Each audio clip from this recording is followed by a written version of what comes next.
Hi, guys. Welcome to day 7. Everyone, just take a big, deep breath. Wow. So, this module 2 is over, and I want to honor you for that hard work that you've done. It's all going to pay off, and it's going to start to pay off today. So, in this last module, you faced it. You looked at what your life is like right now and what parts are aligned and unaligned with purpose. And then you hit fast forward on purposelessness and saw what your life was going to be like and what the world was going to be like. Your community, your relationships, your career, the people who you affect are going to be like if you choose to not live your life's purpose. And so I just want to acknowledge all the hard work that you've done over these last 3 days and all the progress that you've made over the last 6 days. Module 1 with the purpose statement and the ritual, the ideal day, the being and talents. Now you're starting to get feedback about the nature of your purpose and how you occur in other people's lives. You have accomplished a great deal. Let that in.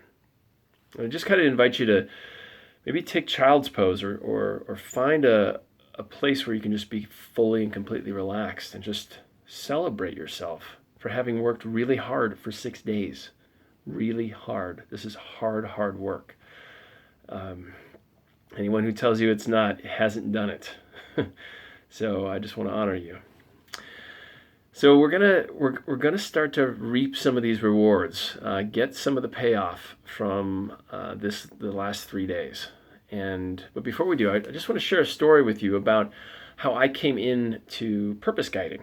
And so I basically kind of became a guide on accident. So I had been led through my purpose discovery process by Jonathan Gustin, and was so fired up about it. Started telling everybody, friends, family, just everybody, like, oh my God, like I've never felt more aligned. I feel alive, hopeful, just feeling of self-love that I had never really experienced. Wow, that's great. All these amazing things. And people were like, I want what you got, pal.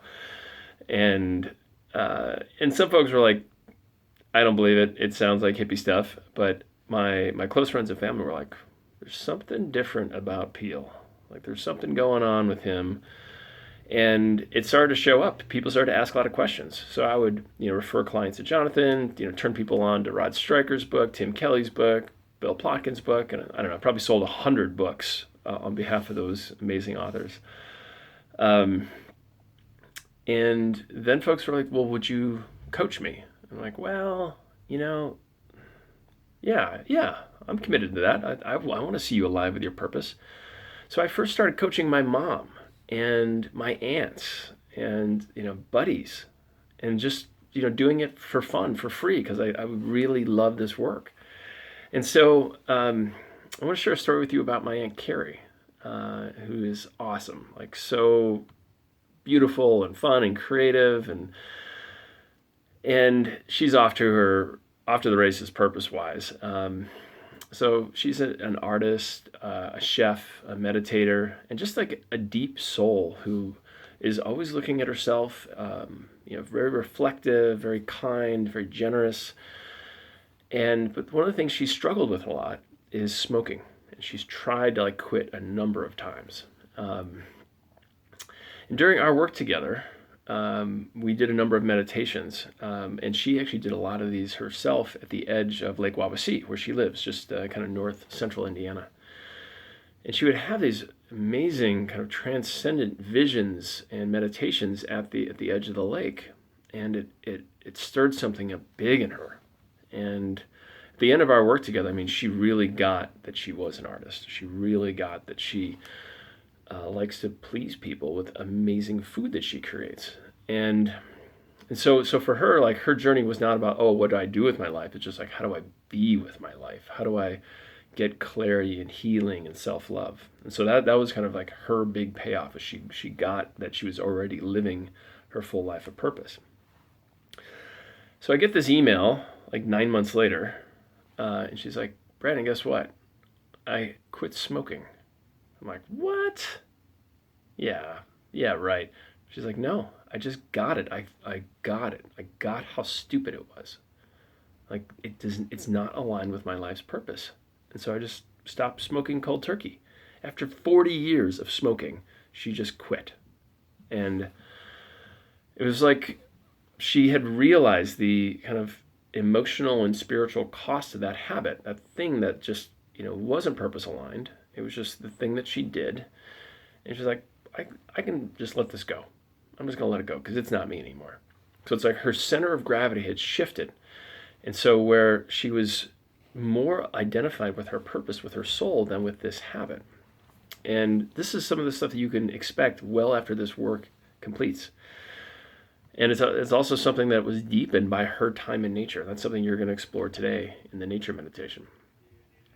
But first, I'd like to share with you a quote from one of my favorite, actually probably, from my favorite ex-U.S. presidents, Jimmy Carter.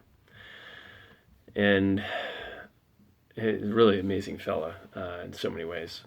So Jimmy says, "My faith demands," this is not optional, "my faith demands that I do whatever I can, wherever I am, whenever I can, for as long as I can, with whatever I have to try to make a difference." And so, as you surfaced over the last few days, your purpose touches everything.